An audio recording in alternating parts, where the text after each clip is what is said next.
Point and click adventures were one of my favorite genres when I was young.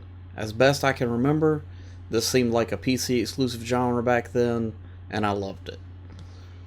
I spent a lot of weekends trying to click every pixel on every scene, trying to find hidden details and interactions. And I'm pretty sure that my humor was defined by a certain character that was fond of leisurely attire. So when I was provided a code from Her Interactive to review their latest installment to the Nancy Drew series, Midnight in Salem, I was ready to spend my Friday night clicking away just like the old times. So even though I remember playing a ton of point-and-click adventures growing up, I don't really recall playing any Nancy Drew games. So as I looked into it, I found that one of, if not the earliest release, was Secrets Can Kill in 1998. Me being 11 when it was released and having my gaming interest shifting more towards survival horror and collectathon platformers combined with the general societal thoughts that the Nancy Drew books were for girls, that would explain why I really didn't know about this series before now. Midnight in Salem is the 33rd installment. Yes, 33rd. And the first release since Sea of Darkness in 2015. After realizing that the classic point-and-click genre hasn't completely died off, especially with this series going as strong and releasing an average of 2 games pretty much every year since it started, it was time to see what Nancy Drew was all about.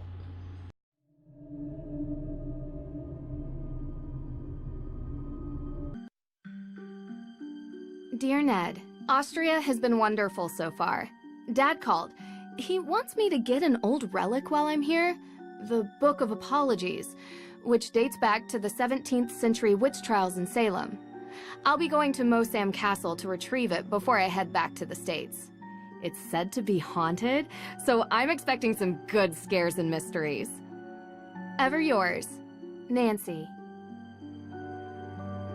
Booting up the game brings you straight to the menu after the usual publisher logo videos. They're not very long, you pretty much get right into it.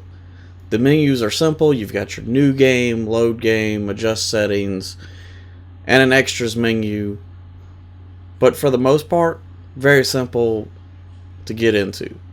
Most of the settings are good to go from the start. But I do recommend just go in, make sure that the subtitles are switched on, and maybe lower the music volume a bit. For the most part, the music serves as a great background for the environment that you're in, but there are a couple of places where the music mixing, it just seems a little high. When you're sitting in the car for Deidre, for example, the music coming from the radio is not exactly headphone friendly.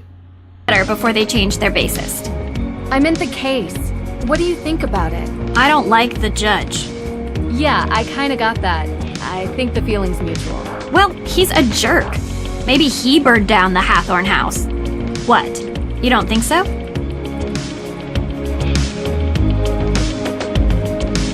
So now that we're getting into talking about the actual game, and I'll try to avoid as many spoilers as I can, first and foremost, I think it provides a good tutorial room. It's small, so new players shouldn't really get overwhelmed. There are a few objects that when you click them, you get the usual, this isn't useful, or this isn't why we're here responses from Nancy. And then there are also objects that can be collected and manipulated, such as opening the window to let light into the room. This, along with having a couple easy puzzles and another character to converse with, gives the player the basic skill set to move on with the rest of the game, while also providing that classic point and click lesson that if you're stuck, you clearly didn't check everything thorough enough. Now once you complete the room, a mysterious figure steals what you're there looking for. Nancy gives chase, but to no avail. And then the story opens up to a connection with the Salem witch trials. Gameplay from here remains the same, but the puzzles do become more difficult, and the interactions with other characters becomes deeper, with conversations holding more clues as to where or who to go to next. Hey! What are you doing?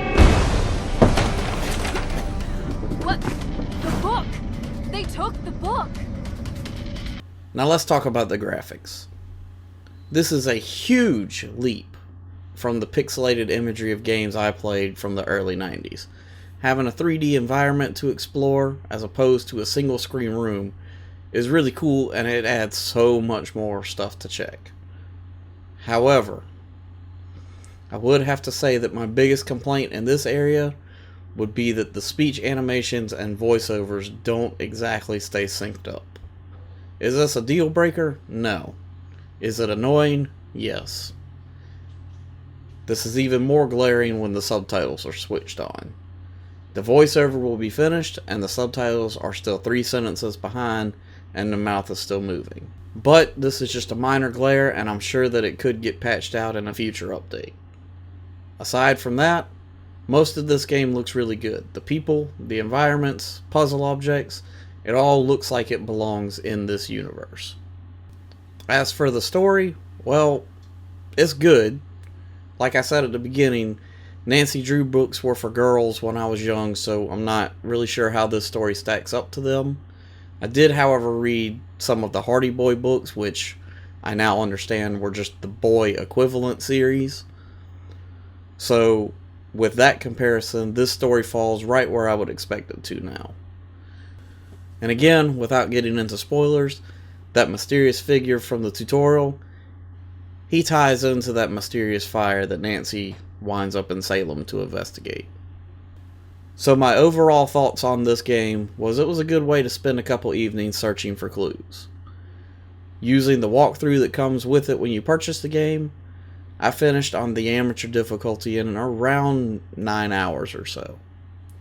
A more experienced player that has kept up with this series and this genre, you could probably shave an hour or so off of that, maybe even more, but I would still say that this is a fair game. And I might also even be on the lookout for some of the previous titles, especially the ones that released on Wii, because I'm just curious to see how Her Interactive incorporated the motion controls. With all that said, my recommendation for Nancy Drew Midnight in Salem is play it. Thanks for checking out my review for Nancy Drew Midnight in Salem. I've got 1 or 2 more of these brand deal videos coming out this month, and then we'll be getting back to regular content. So make sure you subscribe and hit that bell so you don't miss anything.